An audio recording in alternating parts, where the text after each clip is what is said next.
Hello, Snarkers. I'm Tracy, and this is Reality Snark. Welcome back. It's Christmas. It's not really Christmas. It's actually April, the day before my birthday, no less. But the episode of Sister Wives we're going to be talking about takes place at Christmas. I love holiday episodes of stuff. I will watch just about anything that has a Christmas or Halloween episode, and they had some pretty decent ones in Sister Wives, so I'm happy about that. I ask that you would please click like and subscribe if you're enjoying the content. Now let's go. So I think we all know, if we're watching this and we're talking about Sister Wives, that anytime this family travels, it is a huge cluster. I mean, they've got all these kids, they've got wives and KODY, and I mean, Lord knows the amount of stuff that man has to have to travel. So what do they decide to do for Christmas but pack up kids, clothes, food, and a giant Christmas tree so that they can go and spend Christmas at a remote cabin in the woods? Now, the idea is lovely. I mean, who wouldn't love a beautiful holiday memory in a snowy cabin out in the wilderness? It sounds great. But when you've got that many people and all the trouble it's going to take to get there, they've got a great big house that they live in. It just makes more sense to maybe stay there at home or get a place that's big enough. Wouldn't you think? And KODY's getting irritated while they're packing. And at one point he tells Christine, "Because I don't like you right now." And Christine, ever bubbly, says, "Oh my gosh, I'm not taking that personal." But maybe you should have, Christine. Maybe you'd have said, "You know what, KODY, why don't you just go get After right now. It would have shocked him and gotten your point across. There's also a great scene in this episode where Mary and Mariah Leon are on top of the house putting up Christmas lights. And that scene always gives me the willies because they're way up there on top of that house and it does not look safe at all. But all I can think is, like, you've got a husband, maybe not a whole husband, but you've got at least a quarter of a husband. And that's something. Why isn't he helping? KODY never seems to be helping with anything unless it's something he thought of and thinks is important. So yeah, the lights get put up. There's a few gaps, but hey, the lights are up, and I never seem to get around to decorating the outside of my house. The inside, yes, but by the time Christmas rolls around, I've just taken the Halloween stuff out of the yard. And usually I just think it's more important to decorate the inside of the house. There is some talk of the traditions that the family, or that each wife has brought into the family for the holidays. Christine says she brought in the tradition of St. Lucia's Day, which is where all the oldest daughters from each family, or each marriage, as it were, make breakfast. Now, I believe that would include Aspen, Mariah Leon, because she was girl at the time. Who else? McKelty, I think, is in there, even though she's not the oldest daughter in that family. Madison, and I believe even though she was still a little kid, Aurora was included. So that's a nice little tradition, I think. If I had daughters, I might try to incorporate it. But I'm a boy mom. They talk about Janelle's tradition. She has a nice breakfast that she does. That's a tradition, a nice big breakfast. She doesn't list all the foods, but it sure does look good. Mary says that she makes pajamas for everybody. And man, that's really cool. I don't even like Mary. I don't know how many times I'll say that throughout the course of this series. But I do think it's cool that she made everybody pajamas for Christmas. I love getting new pajamas for Christmas, and to get some that somebody made specifically for me, wow, that's a pretty nice gift. And that's a lot of pajamas. I don't know how they did it in this family when they had to do for like all these kids. I have one child, and sometimes the traditions that we've set up, I have to really make myself do it because I'm exhausted during Christmas. I bake cookies practically every night from Thanksgiving to Christmas Day. And there's all this other stuff going on, parties and Santa Claus and tree lightings, and it's a lot. So even though I want to have traditions, sometimes I'm just like, oh. Do I really have to do that? So my hat's off to Mary about making, 18, 19 pairs of pajamas. And then Robin talks about her tradition, which in spite of how I feel about Robin, it was nice. She made some homemade ornaments for everyone. That's nice. I love ornaments, and so I was trying to figure out a way to give an ornament to the kids every year. But it was nice for that one year. KODY doesn't seem to do much of anything except boss everybody around and get his panties in a twist. There is talk of the investigation. The county prosecutor is quoted. It did scare everybody in our community.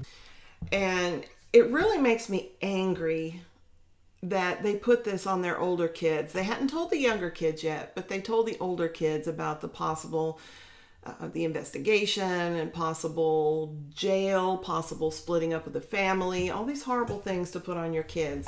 And when you're a teenager, you got enough on you. It's a challenging time for a young person, and to worry that your family might be split up, and it's Christmas.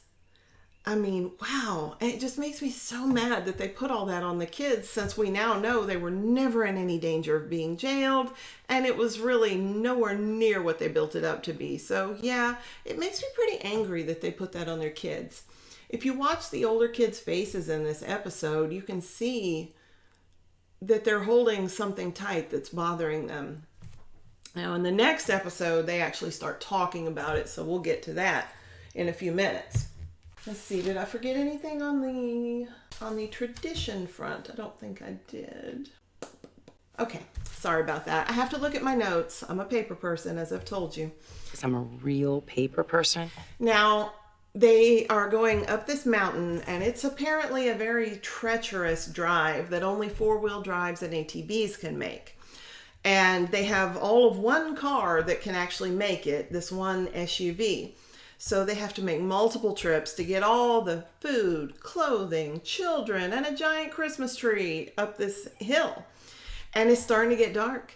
And they still haven't went and picked up the ATVs that they put deposits on to both enjoy riding around and I guess to get back and forth to civilization while they're here at this cabin.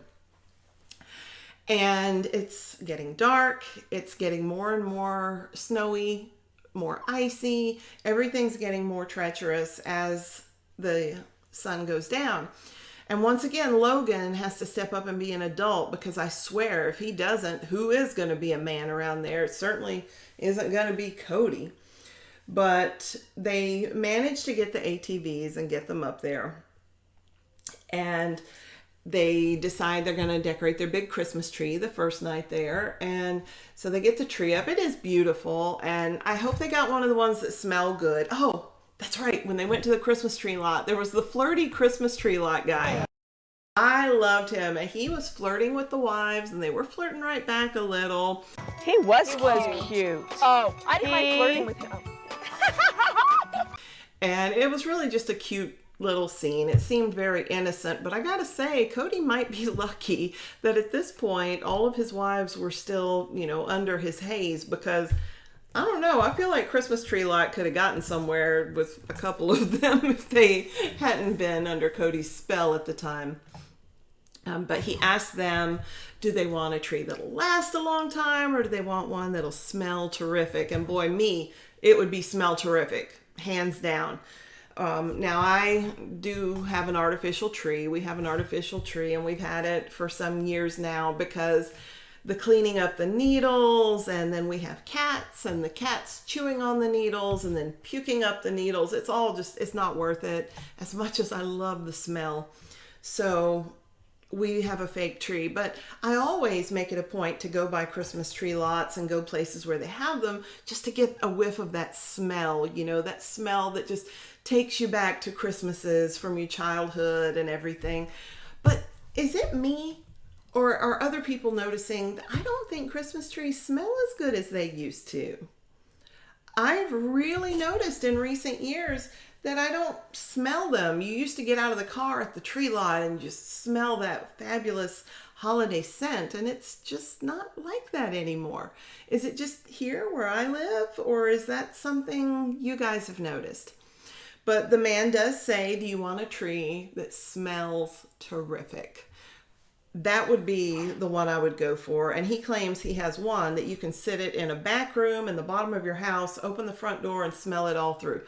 I want to know what kind of tree that is. So if you know, please put it in the comments, because even though I have a fake tree, I want to get some limbs off of a tree like that and put them around my house, because man, I love that smell, and I'm spending way too much money at Bath and Body Works every year.